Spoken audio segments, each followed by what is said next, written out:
Ternyata dari catatan arkeologis itu diketahui bahwa buah kurma itu sebetulnya adalah makanan pokok. Jadi dalam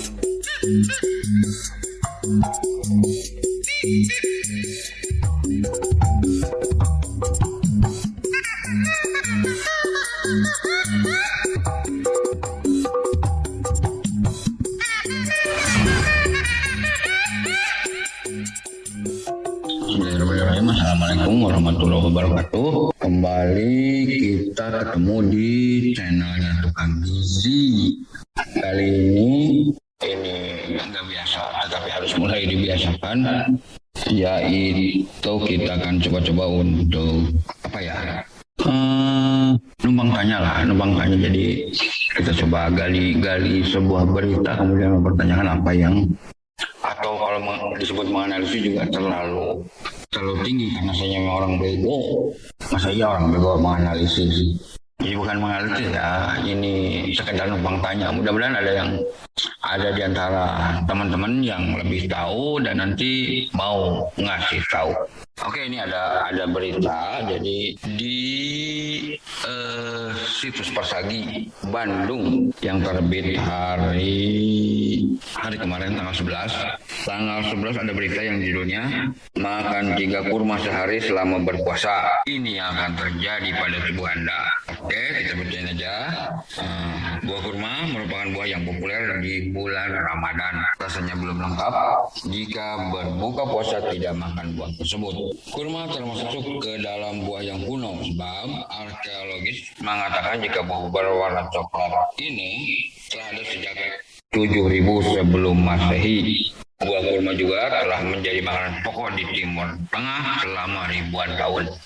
Jadi nomor satu yang harus diingat adalah bahwa ketika kita selalu menyangka bahwa buah kurma itu hanya sekedar buah belaka, artinya masuk ke dalam kelompok buah, atau kalau dalam percaturan obrolan gizi itu masuknya kelompok makanan selingan. Ternyata dari catatan arkeologis itu diketahui bahwa buah kurma itu sebetulnya adalah makanan pokok. Jadi dalam sebuah piring, makanan pokok itu adalah biasanya yang menempati kuantum terbanyak itu dalam sebuah piring. Baru kemudian ada lauk-lauknya seperti sumber protein hewani, baik hewani maupun nabati. Kemudian juga ada sayur dan biasanya ditutup dengan buah. Nah gitu, padahal itu kalau di kita kurma itu melulu diidentikan dengan buah. Banyak kandungan yang ada pada buah kurma, yaitu mineral, vitamin, dan fitonutrien yang bermanfaat bagi kesehatan. Tak hanya itu, dalam kurma juga terdapat zat besi, tembaga, kalium, magnesium, mangan, banyak vitamin B termasuk vitamin B6 atau piridoksin, niacin, ini vitamin B1, asam pantotenat, dan riboflavin. Ya ini sebenarnya sama juga ya, jenis-jenis vitamin juga. Kandungan kurma lainnya yaitu vitamin A, K, karotin, lutein, zeaxanthin, dan serat. Jadi kalau karotin itu bukan vitamin A, tapi bakal vitamin A nanti dia dirombak oleh tubuh menjadi vitamin A. Kemudian lutein dan zeaxanthin itu semacam pipen yang terdapat dalam buah kurma. Dan kemudian serat sebenarnya kalau dalam literatur gizi sekarang serat itu adalah termasuk salah satu zat gizi juga. Banyak penelitian mengenai kurma telah dilakukan, salah satunya pada tahun 2003. Penelitian tersebut telah dipublikasikan dalam International Journal of Food Science and Nutrition. Hasil studi tersebut menunjukkan bahwa kurma dapat dianggap sebagai makanan yang hampir ideal. Sebab kurma menyediakan berbagai macam nutrisi penting dan manfaat kesehatan potensial. Studi ini menyimpulkan bahwa kurma mengandung setidaknya 15 mineral, termasuk selenium. Selenium adalah sebuah unsur yang banyak diyakini oleh peneliti saat ini menjadi agen anti kanker yang kuat dan penguat kekebalan tubuh yang hebat. Penelitian ini juga menunjukkan kurma mengandung 23 jenis asam amino dan beberapa asam lemak jenuh yang cukup bagus seperti palmitoleat, oleat, linoleat, dan asam linoleat. Kalau makan kurma dalam jumlah yang banyak untuk mendapatkan semua manfaat kurma tersebut. Cukup konsumsi 3 butir sehari. Daripada harus meminum minuman berenergi, lebih baik makan kurma. Mengunyah kurma juga dapat membantu seorang membakar kalorinya. Serat makanan dalam kurma akan membuat seseorang memiliki energi yang lebih lama. Memakan kurma perlu takut dengan serangan gula, sebab kurma tidak sama dengan makanan manis lainnya. Kurma memiliki serat larut yang tinggi. Serat larut menarik air dari saluran pencernaan dalam tubuh. Meskipun begitu, ternyata kurma justru dapat membantu mengatasi sakit diare. Mengonsumsi kurma bisa meningkatkan bakteri baik dalam usus juga loh. Nah, begitu ya. Bagaimana khasiat kurma? Jadi kalau Anda mau sehat, terbebas dari kanker, kemudian biar sembuh dari diare, maka Anda disarankan untuk mengonsumsi kurma. Dan katanya cukup 3 butir per hari. Ini kalau tentu saja menganggap kurma itu sebagai buah. Tetapi akan lain hasilnya kalau Anda menganggap kurma itu sebagai makanan pokok, tentunya tidak cukup hanya 3 butir sehari.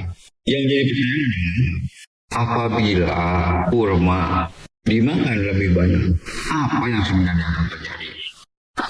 Mari kita cek.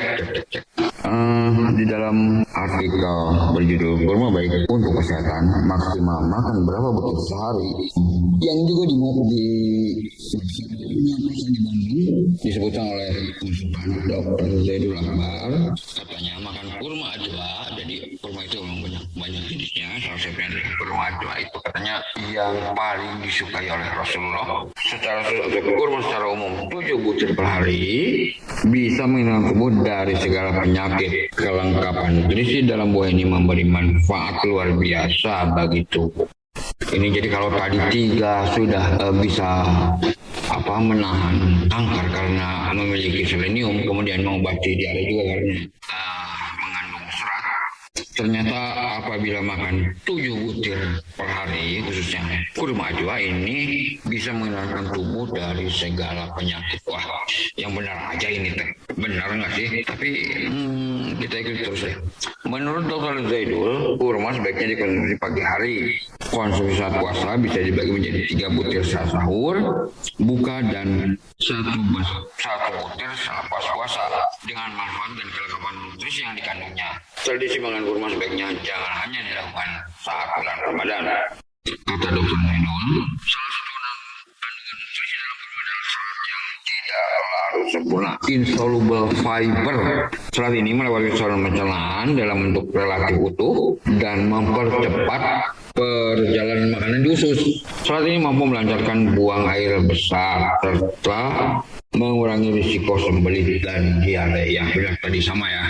Kesimpulannya sama kalau tentang ini, cuman yang membedakan antara yang tadi dan sekarang lebih dijelaskan bahwa serat yang dimaksud adalah insoluble fiber atau serat yang kalau dalam bahasa Dr. Zaidul adalah serat yang tidak larut sempurna. Kandungan lain adalah pati yang tidak terpecah sempurna hingga masuk ke usus besar atau resisten darah. Ini bisa memperbaiki masalah dalam usus dan pencernaan. Terkait risiko bila mengonsumsi lebih dari 7 butir, Dr. Zaidul mengingatkan supaya jangan berlebihan bila mengonsumsi makanan atau minuman. Konsumsi secukupnya mungkin cukup mendapat manfaat maksimal dari makanan daripada makan kurang atau berlebihan.